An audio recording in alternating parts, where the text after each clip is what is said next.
तो चलिए आज पढ़ते हैं किशोरावस्था की ओर। ठीक है, तो किशोरावस्था होता क्या है? तो किशोरावस्था को हम लोग इंग्लिश में टीनेजर बोलते हैं, ठीक है, या टीन्स बोलते हैं। ठीक है, किशोरावस्था को दूसरी भाषा में यौनावस्था बोलते हैं। ठीक है, इसमें यौन विकास होता है, इसलिए इसको यौनावस्था बोलते हैं। तो किशोरावस्था की आयु पूछेगा, कौन सी अवस्था को किशोरावस्था कहते हैं?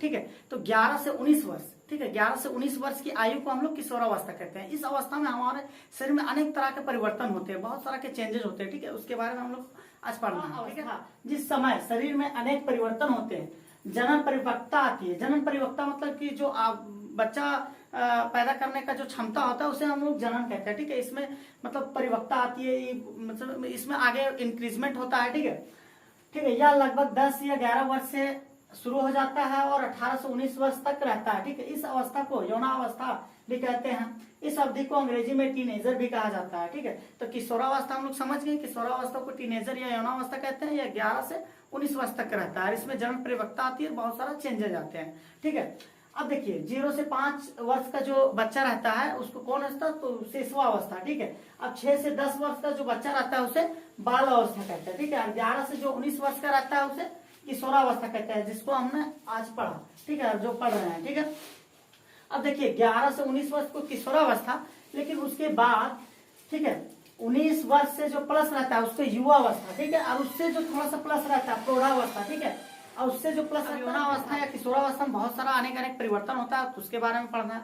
ठीक है, तो यौनावस्था में होने वाले परिवर्तन, तो लंबाई में वृद्धि। ठीक है, तो यौनावस्था में 11 से 19 वर्ष में क्या होता है कि लंबाई में जितना लंबा होना होता है लंबा, ठीक है, उसमें लंबाई में वृद्धि होता है। ठीक, शरीर की आकृति में बदलाव होना, शरीर का जो हम लोग का स्ट्रक्चर होता है बॉडी, उसमें बदलाव होता है, चेंजेस होता है। ठीक है, अब तक जो त्वचा है तेलिया मुहासे आना, मुहासे या फुंसियां, जैसे फुंसी वगैरह पिंपल्स वगैरह निकलने जाता है, और तेल जैसा फेस जो हो जाता है वो इसी अवस्था में होता है। ठीक है, जनन अंग, ठीक है, जो रिप्रोडक्शन पार्ट्स होता है उसमें विकास होता है, डेवलपमेंट होता है। ठीक है, लड़कों में दाढ़ी मुछाना, लड़कों में जैसे दाढ़ी मुछा जाता है।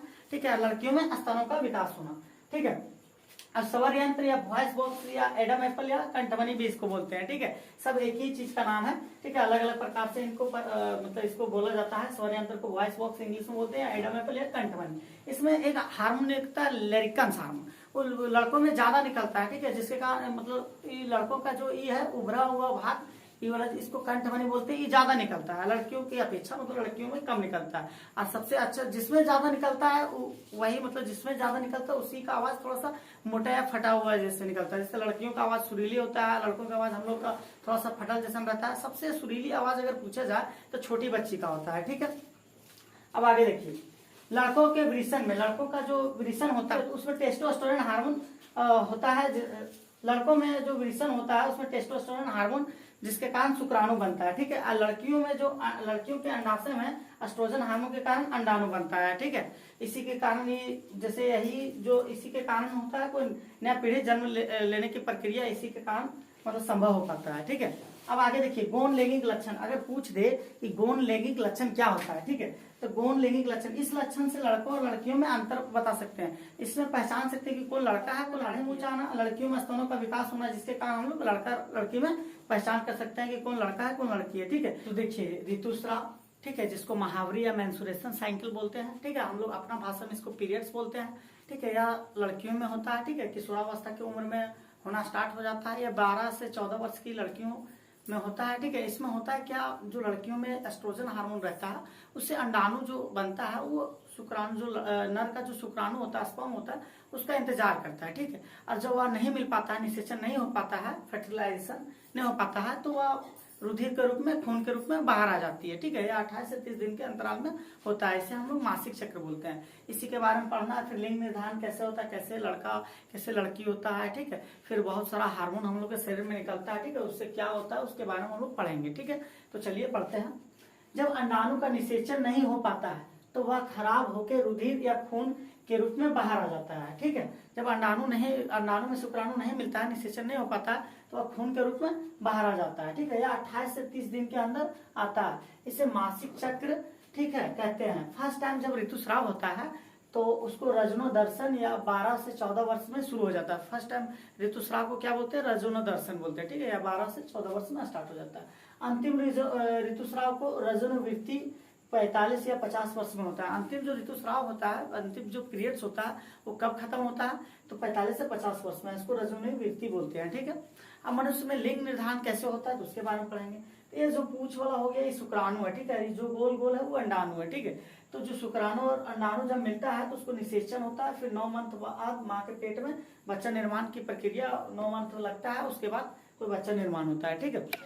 तो देखिए यहाँ जो है एक्स और वाई, देखिए एक्स और वाई और एक्स जब मिलता है तो वो रहता है नर और लड़का, ठीक है। और एक्स एक्स जब मिलता है, एक्स एक्स जब मिलता है तो लड़की होती है, ठीक है। और इसमें पूछेगा कि गुणसूत्रों की संख्या कितना है, 23 जोड़ा है, 46 को बोल सकते हैं, ठीक है। अब देखिए इधर हार्मोन था, तो पीयूष ग्रंथि, पीयूष ग्रंथि को हम लोग मास्टर ग्रंथि बोलते हैं, या छोटा दिमाग हम लोग बोलते हैं, पीछे रहता है, ठीक है। पीयूष ग्रंथि को मास्टर ग्रंथि, ठीक, या पिट्यूटरी ग्रंथि भी बोलते हैं, ठीक है। तो यह क्या करता है, शरीर में वृद्धि हार्मोन करता है, या शरीर में लंबाई बढ़ाता है। बहुत कम रह जाता है, तो किसी किसी का डीएनए प्रॉब्लम होता है कि माँ बाप मतलब कम ज्यादा ऊंचे कद के नहीं है, तो मतलब उनके जो बाल बच्चा है वो भी उसी तरह चलता है। लेकिन बहुत कोई के माता पिता लंबे होते हैं, बच्चा होते हैं वो ज्यादा लंबा नहीं हो पाते हैं, तो पीयूष हार्मोन के कारण होते हैं, ठीक है। उसका पीयूष हार्मोन दब जाने के कारण वह ज्यादा वृद्धि नहीं कर पाते हैं, ठीक है। थायराइड ग्रंथि, तो यह गले में पाई जाती है, आवाज को नियंत्रित करती है। थायराइड ग्रंथि यहाँ पाई जाती है और ये आवाज को नियंत्रित करती है, ठीक है। इससे कमी से घेंघा रोग भी होता है, जो आयोडीन की कमी बोल सकते हैं, ठीक है। ग्लाइट्रैक भी बोल सकते हैं। एडिनल ग्रंथि, एडिनल ग्रंथि पेट के हिस्से में पाया जाता है, ठीक है। या क्रोध, चिंता, उत्तेजना जो होता है ये सबको संतुलित करता है, बैलेंस करता है, ठीक है। और लास्ट में हार्मोन जो पाया जाता है, ठीक है, या भोजन के पाचन में सहायक करता है। और इसी की कमी से मधुमेह रोग हो जाता है, डायबिटीज जिसको बोलते हैं। आज की 16वां अवस्था खत्म हो गया, ठीक है।